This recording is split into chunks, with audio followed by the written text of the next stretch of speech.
What are the skills that you should learn in order to thrive in a post-AI world? I think they fall in 3 camps. The first one is really simple. The skill of using AI. Easy. Stay on the cutting edge. Stop using the free version of ChatGPT. Find accounts to follow on Twitter, because Twitter is where the conversation is happening about AI. If you're serious about leveling up in AI and you're not on Twitter, like looking at it every day, I think that's a mistake personally, because that's where the conversation is happening. That's not to say you have to play with every new AI tool that comes out. It keeps you on the front lines of the conversation. We are sitting right now through an insanely huge technological shift. Like getting involved in AI, using it every day, understanding like what is Claude Code, what is Codex, what's Perplexity up to, who are the interesting people to follow in the AI space. When OpenAI or when Google or when Anthropic is doing like their annual conferences and stuff where they're explaining what's going on, can you watch some of these talks? Can you understand what's actually happening? And instead of just sort of sitting there and trying to understand it, can you figure out how you can apply this amazing new technology to your business or your life or your work, whatever that thing might be? Again, it's sort of like being early to the internet. Most businesses in the world didn't have websites for a very long time. And the ones who decided to create websites, they won. I think another thing I would say for this is get as close to revenue generation as possible. When it comes to any kind of job, there's sort of like 3 prongs of it. Number 1 is making the money. Number 2 is doing the work.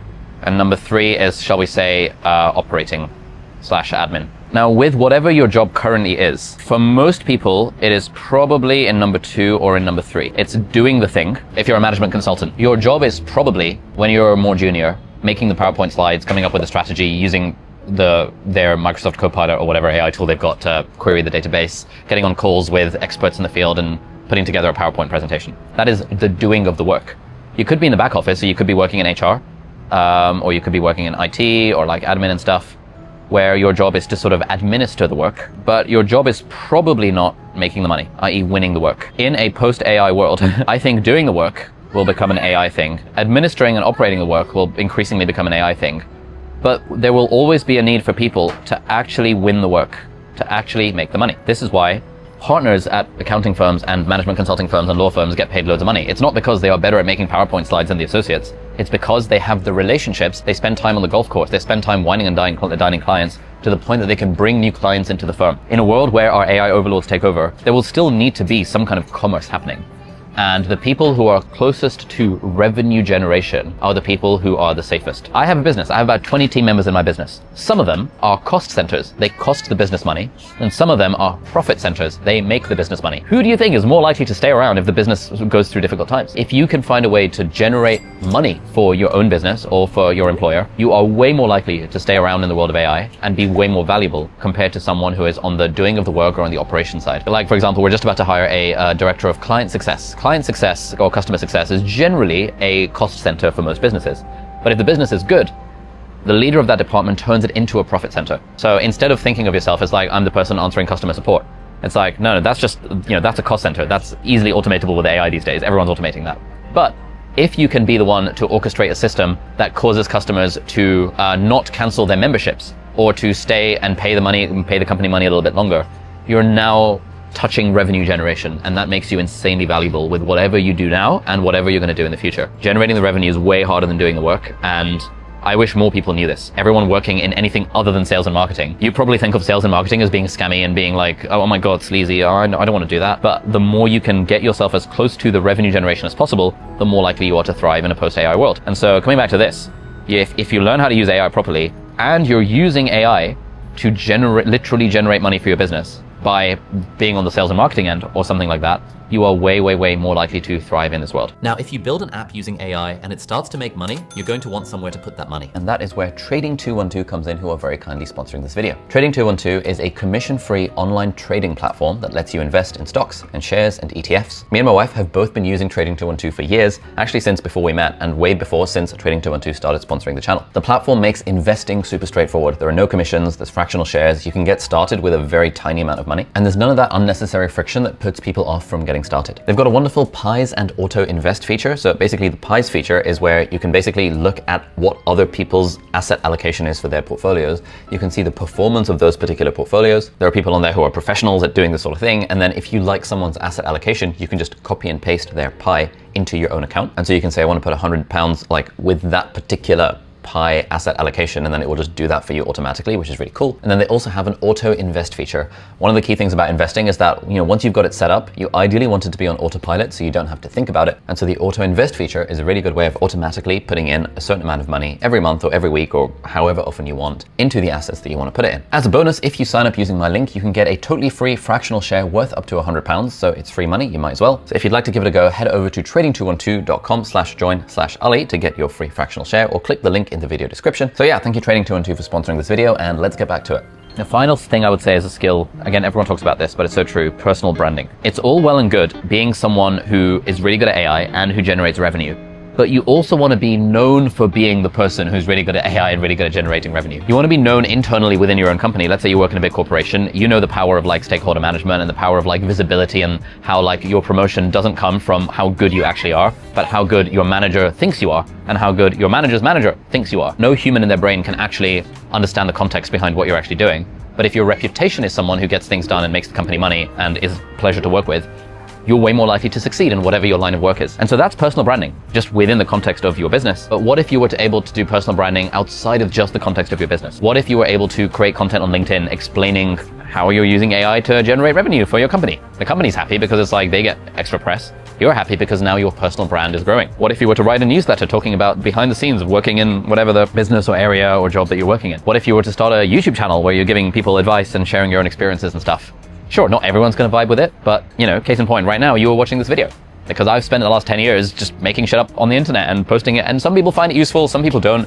Some people leave nasty comments, some people say nice things, but either way, for someone with a personal brand, someone who is known for being competent at in a particular area, it is a lot easier to thrive in a post-AI world, because ultimately, even though AI might be the one doing the work, it will be humans who are making the decisions about where to spend money, where to allocate resources, and where the AI is going to be pointed. For example, you were to build a personal brand being known as the go-to person for, AI for accountants. And a human is holding a conference and organizing a conference on for accountants. And they're thinking, oh, we really need to talk about AI because everyone's talking about this. Whose name is going to come to mind? Is it going to be some random person, or is it going to be you because you have built a personal brand and a professional reputation around being a sort of thought leader in that space?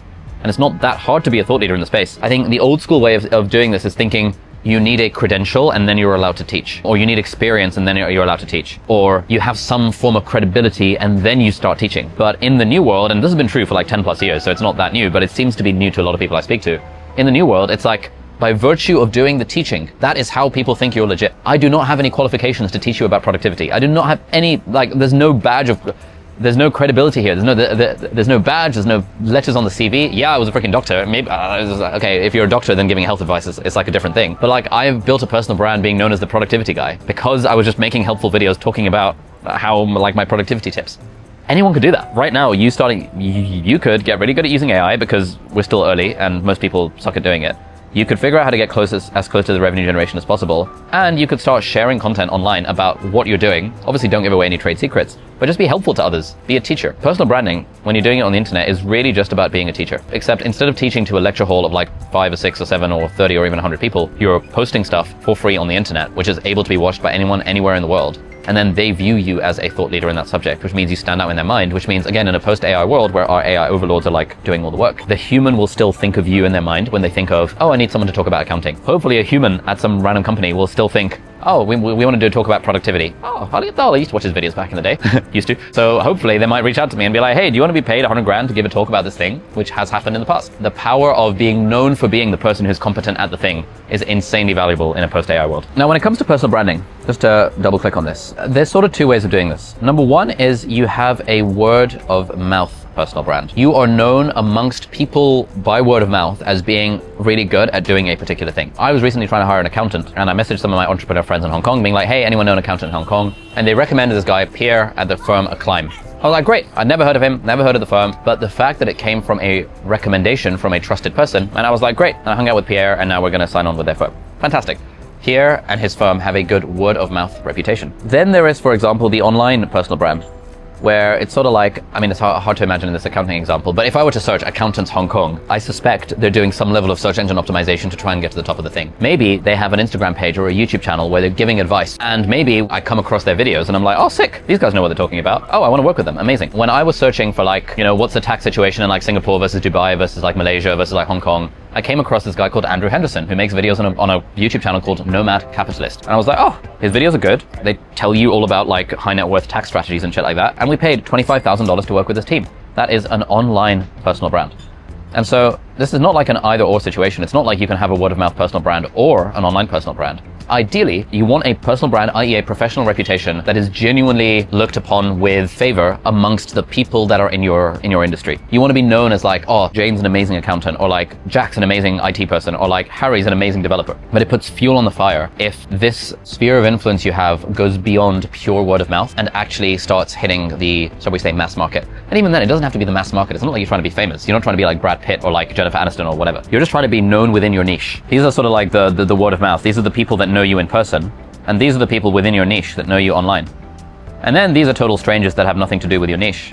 And I think this is kind of pointless, but this is a great place to be, and this is a great place to be. I mean, you probably don't want to dance on TikTok to get known by random strangers on the internet, but you do want to be famous, niche famous, to someone who's in your industry. Let's say we're using a management consultant example. If you're known as like, wow, this person's really good at like, you know, consulting. They did an amazing job for blah, blah, blah, blah, blah, blah with company X, Y, and Z. And you give a talk at a conference of other people who are in that industry. You're increasing your personal brand, your personal reputation in that particular space, right? That would be uncontroversial. Doing it on LinkedIn is the same thing. It's just you're doing it online. And like a random person on the street is probably not going to read your LinkedIn posts about how you increased lifetime value for, I don't know, enterprise customers working with British Telecom or whatever. They probably won't. But someone in your industry would read that because it's what they care about. It's just really valuable to be known in your industry to people that know you in person and also to people that haven't yet met you in person as like a solid, stellar go-to person who is great at what they do, delivers on time, delivers well, is a pleasure to work with, and shares freely what they're learning so that others can benefit from it. My hot take is that basically everyone should be a sales guy. A job is where you are working for a business, right? What does a business exist to do? A business exists to serve customers and make money while doing it. What does every business struggle with? Making money. What does every business want more of? More customers. Like the only reason the business is paying you is because there is some kind of connection between the work you do and how much money it makes for the business. And the only reason they're continuing to pay you is because what you do ends up costing them less than the amount that you're making them. And the more explicit you can make that connection, the more you're aware of that connection itself, the more leverage you have to be able to negotiate raises, to be able to switch jobs, to be able to start your own business because you know exactly how much you are worth. Sales feels like a dirty word to a lot of people, but sales is literally what keeps the economy alive. The highest paid people in a company often are the salespeople, not necessarily even the CEO. Often the salespeople get paid more than the CEO does because they're literally bringing in the money. The most valuable people in the company are the ones who are generating the most revenue, with the exception of like if the product side of the business is really hard and you're like a genius in product, then yeah, sure, you're very valuable as well. But you're valuable not because you're making an amazing product, but because that amazing product causes the business to make a shit ton of money. It all comes down to how valuable are you at generating money for the business that you work in, whether it's your own business or someone else's. And it's just an unfortunate truth that is just like how capitalism works. And this is what someone's market value is based on. It's like when you think how much to pay someone a salary, it's based on the market rate, right? What's the market rate based on? It's based on supply and demand. The demand for people is higher when they can make more money.